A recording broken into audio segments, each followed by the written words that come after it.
The spring of 1878 brought floods to the Texas frontier that hadn't been seen in decades, turning docile streams into raging torrents, and changing the course of more than just rivers. It changed lives in ways no one could have foreseen. Abigail Kennedy clutched the reins of her panicked mare as the waters of the Brazos River rose around them with frightening speed, her heart pounding with the realization that she might have made the last mistake of her young life. The journey from St. Louis to her uncle's ranch near Fort Worth wasn't supposed to end this way. At 22, Abigail Abby, to those who knew her, had left behind the stifling expectations of Eastern society after her parents' deaths, hoping to find purpose on the frontier. She had always been the practical one, the one who calculated risks, but the darkening skies and distant rumble of thunder had pushed her to attempt the river crossing rather than waiting until morning. "Steady, Penny," she called to her mare, feeling the animal's muscles trembling beneath her as the current pushed against them. They were halfway across when the rush of water from upstream hit them like a physical blow.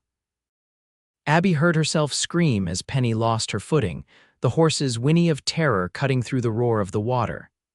In an instant, they were both swept downstream, Abby desperately clinging to the saddle as Penny thrashed and fought against the current. The horse's panic only worsened their situation, and Abby felt her grip slipping on the wet leather. "Penny, please," she begged, but the animal's survival instinct had taken over. With a violent lurch, Penny broke free from Abby's grasp, the river carrying the mare away in one direction while Abby was swept in another. The cold water filled Abby's boots and soaked her riding dress, dragging her under momentarily before she resurfaced, gasping. Her hands grasped futilely at passing debris branches. A piece of fence bored anything to keep her above water. The river's roar filled her ears, and she knew with terrible certainty that no one would hear her cries for help. Then, through the spray and chaos, she heard the thundering of hooves, somehow cutting through the river's din. A shadow fell across the water, and Abby turned her head to see a man on horseback racing along the riverbank, keeping pace with her as she was carried downstream. Without hesitation, the rider spurred his mount directly into the churning waters. The massive chestnut stallion fought the current with powerful legs as the cowboy guided it toward her with expert hands. In the last light of day, Abby could make out a determined face beneath the wide brim of a weathered hat, his features set in grim concentration. "Grab my hand," he shouted over the water's roar, extending his arm toward her as the stallion drew alongside. Abby reached out, her fingers brushing his before the current pulled her away again. The cowboy pressed forward, his horse fighting valiantly against the flood. On the second attempt, his strong fingers closed around her wrist in an iron grip. "I've got you," he said, his voice deep and steady as he pulled her toward him. With a strength born of years working cattle, he hauled her from the water and swung her up onto his saddle in front of him. His arm locked securely around her waist as he turned his horse toward the bank. "Penny," Abby gasped, looking back at the river. "My horse, we'll worry about your horse after we get you to safety," the man replied, his breath warm against her ear as they struggled toward shore. The stallion found purchase on the riverbed and lunged forward, carrying them both out of the deadly current and up the muddy bank. Only when they reached solid ground did Abby allow herself to collapse against the stranger's chest, shivering violently as the adrenaline drained from her body. "Thank you," she managed through chattering teeth. "You saved my life. Name's Ross Parker," he said, removing his duster and wrapping it around her trembling shoulders. "And from the looks of it, miss, you've had yourself quite a day." The rain was falling steadily now, and Ross guided his horse beneath the shelter of a massive cottonwood. He dismounted in one fluid motion before reaching up to help Abby down. Her legs buckled as her feet touched the ground, and he caught her against him. "Easy now," he said, his voice gentler than his weathered appearance suggested. "I've got a camp not far from here. We need to get you warmed up before pneumonia sets in." Abby looked up at him, taking in the strong line of his jaw partially hidden beneath several days' worth of beard, the crow's feet at the corners of eyes that were a startling shade of blue. He was young, She realized perhaps no more than 27 or 28, but there was something in those eyes that spoke of experiences beyond his years. "I've lost everything," she said, the reality of her situation hitting her all at once. "My horse, my supplies, my uncle's letters, all gone." Ross's gaze softened. "You haven't lost everything, Miss Kennedy," she supplied. "Abigail Kennedy, Miss Kennedy, you're still breathing, and that's a fine place to start." He helped her back onto his horse before mounting behind her. "Let's get you somewhere dry, and we can figure out the rest from there." As they rode through the driving rain, Abby was acutely aware of the solid warmth of the man at her back, the steady rhythm of his breathing, and the careful way he held her to ensure she wouldn't fall. For someone who had just lost nearly all her worldly possessions, she felt strangely safe. Ross's camp turned out to be a small but sturdy cabin nestled in a grove of oak trees a quarter-mile from the river. A corral stood to one side, currently empty. "It's not much," he said as he helped her dismount, "but it's dry and the chimney doesn't smoke too badly." Once inside, Ross moved with the efficiency of a man accustomed to caring for himself. He stoked the banked coals in the stone fireplace and added kindling until flames leaped to life. From a trunk at the foot of a narrow bed, he produced a flannel shirt and a pair of trousers. "They'll be too big," he said, handing them to her, "but they're dry. I'll see to my horse and give you privacy to change." When the door closed behind him, Abby stood dripping on the plank floor, overwhelmed by the events of the day. Her fingers fumbled with the buttons of her sodden dress, stiff with cold and fatigue. By the time Ross knocked on the door to announce his return, she had managed to change into the borrowed clothes, which hung on her frame like a child playing dress-up. He entered with an armload of firewood and paused at the sight of her. Something flickered in his eyes, surprise, perhaps, or appreciation before he turned his attention to building up the fire. "I've put your wet things by the stove to dry," Abby said, gesturing to where she'd hung her dress and petticoats. Ross nodded. "Good thinking." He busied himself preparing a pot of coffee and setting a pan of beans to warm on the small cast-iron stove. "You said you were heading to your uncle's ranch?" "Yes," Abby replied, sinking onto a wooden chair near the fire. "My uncle Thomas Kennedy. His place is supposed to be near Fort Worth." "Do you know it?" Ross frowned slightly. "Kennedy Ranch, about 40 miles northeast of here." Abby nodded eagerly. "That's the one. Have you been there?" The cowboy's expression grew troubled. "Miss Kennedy, I don't quite know how to tell you this, but Thomas Kennedy passed away 3 months ago. Pneumonia took him after the winter roundup." The news hit Abby like a physical blow. Uncle Thomas, her father's brother and her last living relative, gone, the only person who had offered her a place when she had nowhere else to go. "No," she whispered. "His last letter came just 2 months ago. He said I was welcome to come west, that he could use the help of someone with education to keep his books." Ross sat down across from her, his expression grave. "I'm sorry, the news might not have reached St. Louis before you left. His ranch has been sold to settle his debts. The new owner took possession last month." Abby stared into the fire, watching the flames dance as her hopes for the future crumbled to ash. She had less than $10 to her name, hidden in a pocket sewn into her corset. Her trunk with the remainder of her possessions was presumably still on the stagecoach that had left her at the last settlement, to be delivered to a ranch that no longer belonged to her family. "I have nowhere to go," she said softly. Ross watched her for a long moment, his blue eyes reflecting the firelight. "You've had a shock, Miss Kennedy. Don't make any decisions tonight. Rest, eat something, and things might look clearer in the morning." He served her beans and coffee in silence, then fashioned a pallet for himself on the floor near the hearth. "Take the bed," he said when she protested. "I've slept on harder ground than this." As Abby lay beneath the rough woolen blanket that night, listening to the rain pattering on the cabin roof and the occasional shifting of Ross on his makeshift bed, she wondered what sort of man would risk his life for a stranger and then give up his comfort for her without hesitation. Despite the uncertainty of her future, she felt strangely at peace knowing Ross Parker was nearby. Morning dawned clear and brilliant, the storm having moved eastward overnight. Abby woke to find the cabin empty and a note propped against a cup of coffee on the table. "Gone to look for your horse." Back by noon. RP. She stepped outside, squinting in the bright sunlight. The world seemed washed clean, the grass greener, the sky a deeper blue. In the corral, Ross's chestnut stallion nickered at her approach. "Good morning to you too," she said, offering her palm for the animal to sniff. "You're quite the hero yourself." She explored the area around the cabin, discovering a small vegetable garden, a smokehouse, and a stream running clear and cold nearby. It was a modest homestead, but one maintained with evident care. Abby was gathering eggs from a small henhouse when she heard hoofbeats approaching. Ross rode into view leading a second horse, a familiar chestnut mare with a white blaze. "Penny," Abby cried, dropping her gathered eggs and running toward them. Ross dismounted with a smile. Found her 2 miles downstream, tangled in some brush. She scraped up a bit, but nothing serious. Abby threw her arms around her mare's neck, tears of relief streaming down her face. "I thought I'd lost you forever." She turned to Ross, who was watching with quiet satisfaction. "How can I ever thank you?" "No need," he said, removing his hat and running a hand through dark hair that curled slightly at the nape of his neck. "Though I'm afraid your saddle is gone for good. The river claimed that."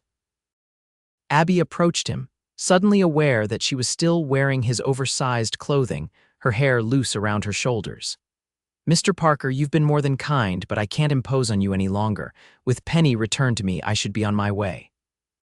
"And where exactly do you plan to go, Miss Kennedy?" he asked, his tone gentle but direct.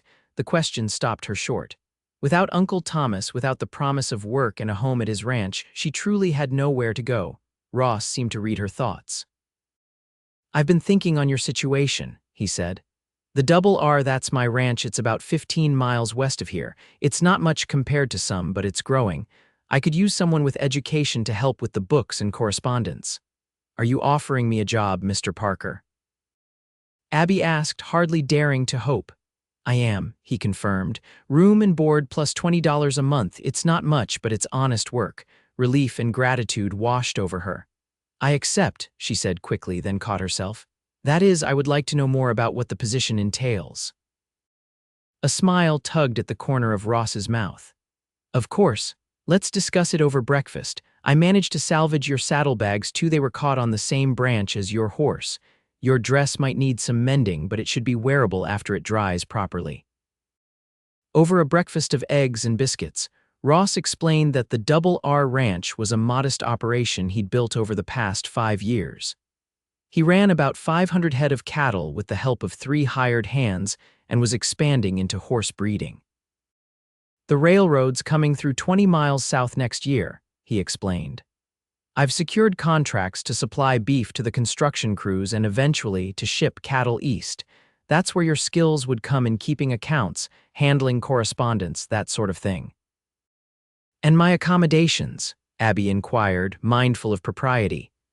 "There's a small cabin about 50 yards from the main house," Ross said. "Used to belong to my foreman before he built himself a place of his own. It's simple but sound." By midday, Abby's dress had dried enough to wear, though it was badly wrinkled and stained from the river water. Ross fashioned a makeshift side saddle arrangement for Penny using a spare blanket, allowing Abby to ride with some degree of modesty. As they prepared to depart for the Double R, Abby looked back at the small cabin that had been her shelter in the storm. "Is this place part of your ranch?" she asked. Ross secured a final strap on Penny's rigging before answering. "It was my first home out here. I built it myself when I had nothing but 20 acres and big dreams. I keep it maintained. Sometimes it's useful to have a place away from everything." The ride to the Double R took most of the afternoon. As they crested a low rise, Ross reined in his stallion. Below them stretched a valley where a whitewashed 2-story house stood amid cottonwood trees. Nearby were a large barn, several outbuildings, and corrals containing horses.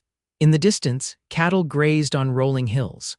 "Welcome to the Double R," Ross said, a note of quiet pride in his voice. Abby took in the scene, struck by how different it was from what she had imagined. This wasn't some rough frontier outpost, but a well-established, thriving operation. "It's beautiful," she said sincerely. Their arrival caused a stir among the ranch hands. A lean man with graying hair at his temples approached as they dismounted in front of the main house. Was beginning to wonder if you'd been swept away, he called to Ross. River's still running high. Almost was, Ross replied. Jim, this is Miss Abigail Kennedy.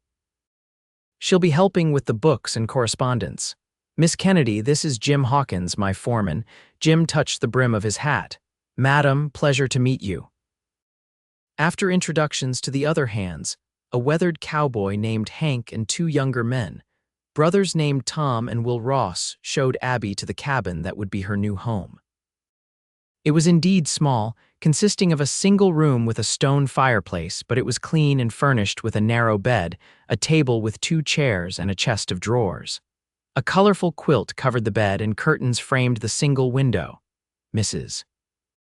Hawkins, Jim's wife, fixed it up when I told her you'd be coming, Ross explained. She lives about a mile down the road with Jim. She'll be by tomorrow to help you get settled. It's perfect, Abby said, touched by the thoughtfulness. When would you like me to start work? Take a day or 2 to rest, Ross advised. You've been through quite an ordeal. Besides, you'll need some things, clothes and such. We can ride into town on Saturday for supplies. That evening, Abby joined Ross for dinner in the main house. She was surprised to find the interior comfortable and well-appointed, with solid furniture and even a few books on shelves in what served as a study. This isn't quite what I expected, she admitted, as they ate a simple but hearty meal of venison stew. Most accounts I've read of Texas ranches describe them as rather primitive. Ross smiled slightly. Many are. I was fortunate to have a good start. Something in his tone suggested there was more to the story, but he didn't elaborate, and Abby didn't press. She was learning that Ross Parker was a man who chose his words carefully and revealed little about himself. The next few days passed in a blur of activity as Abby settled into life at the Double R. True to Ross's word, Mrs. Hawkins, a robust woman in her 40s with a no-nonsense manner, arrived the morning after Abby's arrival, bringing with her a trunk of clothing. These belong to my niece, she explained. She's married and living in Austin now. Said I could give them to someone who needed them. They might need taking in here and there, but they'll do until you can get to town. Abby was overwhelmed by the generosity. Mrs. Hawkins, I can't possibly— Call me Martha, the older woman interrupted. And you can and you will. A young lady needs proper clothes. She looked Abby up and down with an appraising eye. Though what a refined girl like you is doing out here is beyond me. As they worked together to clean the cabin and adjust the clothing to fit Abby's slimmer frame, Martha proved to be a font of information about Ross and the Double R. He came here with nothing but determination and that stallion of his about 5 years ago, she told Abby. Bought this land when nobody else wanted it, too far from water, they said. He dug wells, built fences, worked from dawn to dusk, and then some. He must have had some experience with ranching, Abby remarked, threading a needle. Martha nodded. He'd worked cattle drives and such, but he's educated too, can quote Shakespeare as easy as he can rope a steer. Jim says he came from money back east, but something happened. Ross never speaks of it. The mystery of Ross Parker only deepened for Abby as the days passed. During their trip into the town of Willow Creek that Saturday, she observed how people treated him with a mixture of respect and caution. He conducted his business efficiently, introducing Abby to the shopkeepers and the banker as Miss Kennedy, the Double Artique's new accountant. On the return journey, as they rode side by side along the dusty road, Abby found herself studying Ross's profile against the setting sun. There was strength there and character etched in lines that seemed too deep for his years. You're wondering about me, he said suddenly without looking at her. Abby flushed, embarrassed at being caught staring. I'm sorry, that was rude of me. No need to apologize for curiosity, Ross replied. I expect you've heard things from Martha Hawkins. Only that you've built something impressive in a short time, Abby said carefully. Ross was quiet for so long that Abby thought he wouldn't respond. Then, as they approached the turnoff to the ranch, he spoke. I was engaged to be married in Boston, he said, his voice matter of fact. My family had shipping interests. I was to join the business after the wedding. A week before the ceremony, I discovered my fiancé had been unfaithful with my business partner. When I confronted them, my partner claimed I had misunderstood, and my fiancé insisted it had been a momentary indiscretion. He paused, adjusting his hat against the setting sun. My father sided with them, said I should overlook it for the sake of the business alliance. When I refused, he disowned me. I left with what money I had saved and the horse my grandfather had given me, headed west and never looked back. Abby was stunned by the revelation. I'm so sorry, Ross. It was the first time she had used his given name, and his eyes met hers briefly before returning to the road. Don't be. Best thing that could have happened to me in the end, taught me to trust my own judgment and make my own way. As they rode into the ranch yard, he added, What about you, Abigail Kennedy? What brings a well-bred Eastern lady to the wilds of Texas? Abby hesitated, then decided that his honesty deserved the same in return. After my parents died, I discovered my father had lost most of our fortune in bad investments. What remained went to pay his debts. The house I grew up in was sold. I had few options: marry a man I didn't love but who could provide for me, become a governess or companion, or accept my uncle's offer to come west. And now your uncle is gone, Ross said quietly. Yes, Abby acknowledged. But perhaps, like you, what seemed a terrible turn of events might lead to something better. In the weeks that followed, Abby threw herself into her work at the Double R. She discovered that the ranch's accounts were in disarray, with records kept in a haphazard manner that made tracking profits and expenses nearly impossible. With Ross's permission, she established a proper bookkeeping system and organized the ranch's correspondence. She also found herself becoming part of the ranch's daily rhythms. She rose early to prepare breakfast alongside Cookie, the elderly man who served as the ranch's cook. She learned to ride astride rather than side saddle, much to Martha's dismay and the cowboy's amusement. On Sundays, she joined the hands for target practice. Discovering she had a natural talent with a pistol throughout it all, she was aware of Ross's quiet presence watching, sometimes approving, sometimes challenging her ideas, but always respectful of her abilities. They fell into a pattern of having dinner together in the main house several times a week, during which they would discuss ranch business before inevitably turning to books, politics, or their differing perspectives on everything from cattle breeding to women's suffrage. You're full of surprises, Miss Kennedy, Ross remarked one evening after she had bested him in a spirited debate about the future of the cattle industry. I don't believe I've met another woman who can quote both Elizabeth Barrett Browning and the latest beef prices in the same conversation. Abby smiled, pleased by the compliment. My father believed girls should be educated as thoroughly as boys. He said a sharp mind was an asset regardless of gender. He was right, Ross agreed, though I imagine many men find your intelligence intimidating. Perhaps that's why I'm still unmarried at the advanced age of 22, Abby replied with a touch of irony. Ross's eyes met hers across the table. Or perhaps you simply haven't met a man worthy of your consideration. The statement hung in the air between them, charged with meaning neither was ready to acknowledge. Summer progressed, bringing scorching heat that shimmered above the land in waves. Abby adapted to the climate, learning to do her most demanding tasks in the cool of early morning and to rest during the worst of the afternoon heat. She found unexpected joy in the stark beauty of the landscape, the vast sky that seemed to go on forever, the way sunlight turned the prairie grass to gold, the dramatic thunderstorms that rolled in without warning. It was during one such storm, nearly 2 months after her arrival at the Double R, that Abby's relationship with Ross Parker changed irrevocably. She had been returning from a visit to Martha when the storm swept in with astonishing speed. Rain poured down in blinding sheets as lightning split the sky and thunder cracked overhead. Penny, never fully recovered from her ordeal in the river, panicked and bolted. Abby struggled to control the frightened mare, but a deafening thunderclap directly overhead sent the horse into a frenzy. Penny reared, throwing Abby from the saddle before galloping off toward the ranch. The fall knocked the wind from Abby's lungs. She lay in the mud, gasping for breath as rain pelted her face. By the time she managed to stand, she was soaked to the skin and disoriented, the landscape transformed by the downpour. She began walking in what she hoped was the direction of the ranch, limping slightly from a twisted ankle. The rain made it impossible to see more than a few feet ahead, and she soon realized she had veered off the main trail. Panic began to rise in her chest.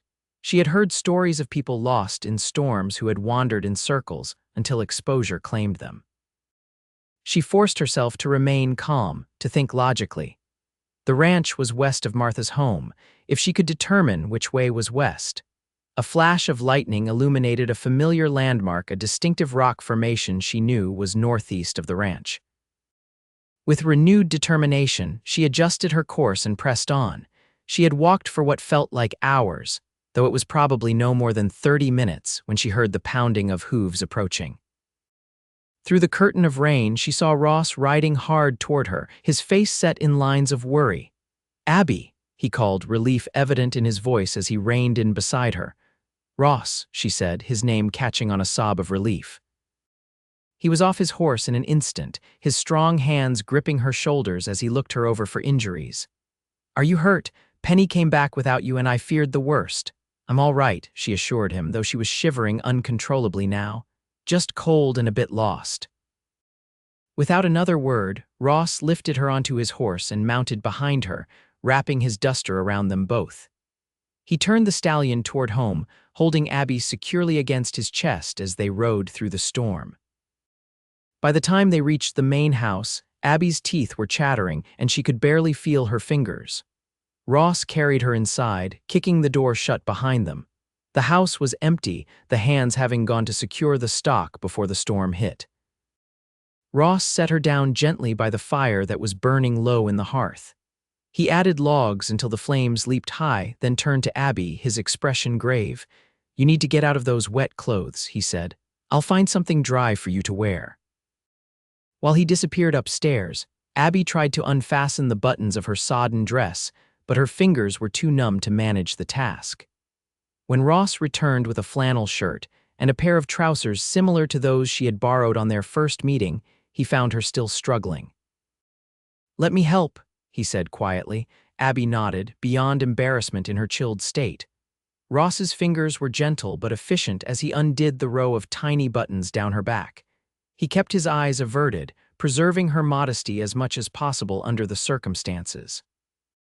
"I'll step outside while you change," he said, turning toward the door. "No," Abby said, surprising herself with the force of her objection. "Please stay, I don't want to be alone." Ross nodded, moving to stoke the fire while keeping his back to her. Abby quickly shed her wet garments and pulled on the dry clothes, rolling up the sleeves and pant legs to accommodate her smaller frame. "I'm decent," she said when she had finished. Ross turned, his expression softening at the sight of her in his clothing. He crossed to where a cabinet stood against the wall and removed a bottle and 2 glasses. "Whiskey," he explained. "Best thing for a chill." They sat before the fire, side by side in chairs pulled close to the hearth. The whiskey burned a path down Abby's throat, but soon a pleasant warmth spread through her limbs. Outside, the storm raged on, but within the house, there was only the crackling of the fire and the comfortable silence between them. "Thank you for finding me," Abby said at last. "I was beginning to worry." "I knew something was wrong the moment Penny came back without you," Ross replied. "I've never saddled a horse so quickly in my life." Abby studied his profile in the firelight. His jaw was tense, and she realized he was still troubled by what might have happened. "I'm all right, Ross," she said softly, reaching out to touch his arm. "Thanks to you." He turned to look at her then, and the intensity in his blue eyes took her breath away. "When I saw Penny without you, all I could think was that I might lose you before I ever had the chance to tell you." He stopped, seeming to struggle with words, which was so unlike the articulate man she had come to know. "Tell me what?" Abby prompted, her heart suddenly racing. Ross set his glass aside and took her hands in his. "That you've changed everything, Abigail Kennedy. The way I see the world, the way I think about my future. Before you came, I was content with what I had built here.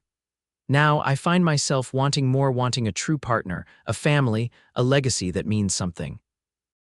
Abby's eyes filled with tears as he continued, his voice growing more certain with each word. "I know it hasn't been long, and I know your circumstances brought you here rather than choice, but I've come to care for you more than I thought possible."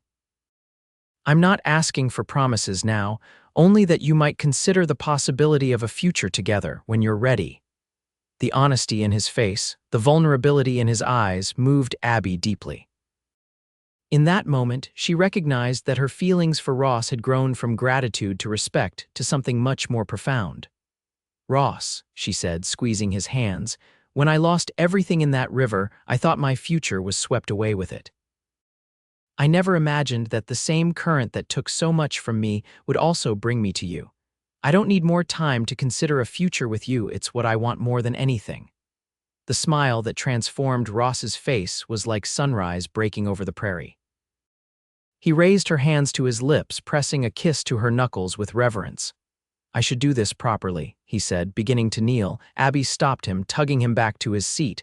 "There will be time for formalities later. Right now, I just want you to kiss me." Ross needed no further encouragement.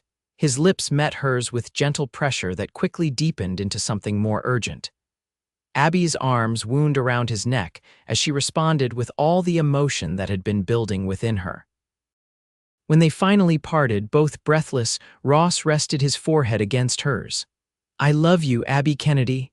"And I love you, Ross Parker," she replied, marveling at how right the words felt. They remained by the fire as the storm gradually subsided, talking of their hopes and dreams, sharing stories they had kept private until now. Ross spoke of his desire to expand the ranch, to establish a breeding program for horses as well as cattle. Abby confessed her secret wish to open a small school for the children of ranch families who lived too far from town to attend regularly. "We could build it right here on the Double R," Ross said, warming to the idea. "There's that clearing near the east pasture, perfect spot for a schoolhouse." As dawn broke, they were still talking, making plans for a future neither had imagined possible just months before. When Martha Hawkins arrived, concerned about Abby after the storm, she found them in the kitchen, preparing breakfast together with an easy familiarity that told its own story. Martha took one look at them and nodded knowingly. "Well, it's about time," she declared. "I was beginning to think you two would dance around each other forever." News of their engagement spread quickly through the small community. The Hands responded with good-natured teasing and genuine congratulations. In Willow Creek, the announcement was met with approval. Ross Parker was respected, and the spirited Eastern lady who had become the double Artiques accountant had made her own favorable impression. They were married on a clear October day beneath the cottonwood trees by the ranch house. Martha had insisted on proper arrangements, and the ceremony was attended by neighboring ranchers, townsfolk, and even the circuit judge who performed the service. Abby wore a dress of ivory silk ordered from a dressmaker in Fort Worth, and Ross cut a striking figure in a new black suit. As they spoke their vows, Abby couldn't help but think of the turbulent river that had nearly claimed her life, but had instead led her to love. The waters that had taken her horse had also brought her to the man who now placed a simple gold band on her finger.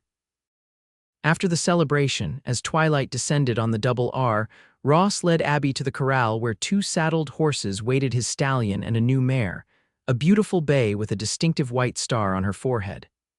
"A wedding gift," Ross said, watching Abby's face as she approached the horse. "She's magnificent," Abby breathed, stroking the mare's velvety nose. "Her name is Promise," Ross said. "I thought it fitting, given the promises we made today." They rode together as the first stars appeared in the vast Texas sky, following a trail that led to a rise overlooking the ranch.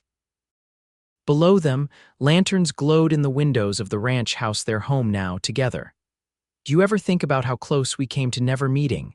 Abby asked as they sat side by side on their horses. "If the river hadn't risen that day, if you hadn't been at your cabin." Ross reached across the space between them to take her hand. "I think some things are meant to be, no matter what stands in their way. Rivers can change course, but they always find their way to where they're meant to go." As they rode back to the ranch to their future, Abby Kennedy Parker knew that whatever challenges lay ahead, they would face them together. The river that had nearly taken her life had instead given her something far more precious, a love as vast as the Texas sky and as enduring as the land beneath it. 5 years later, The Double R had grown into one of the most prosperous ranches in the county. The main house had been expanded to accommodate their growing family, a 3-year-old son named James Thomas Parker, and a daughter, Elizabeth Martha, just celebrating her first birthday. The schoolhouse Abby had dreamed of stood completed on the eastern edge of the property, where she taught the children of neighboring ranches 3 days a week.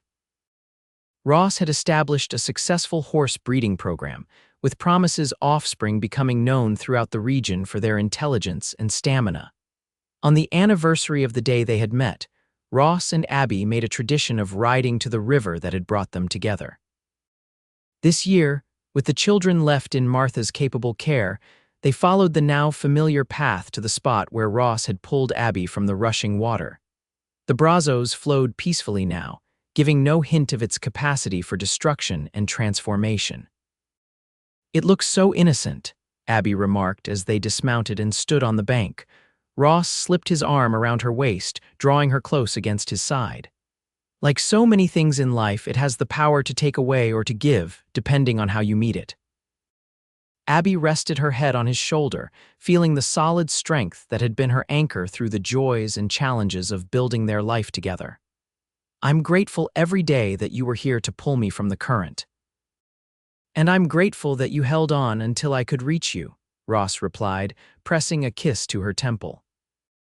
As the sun began to set, casting golden light across the water, they mounted their horses to return home to their children, their ranch, and the future they continued to build together, all because a river had taken her horse, and a cowboy had ridden in and pulled her onto his saddle midstream.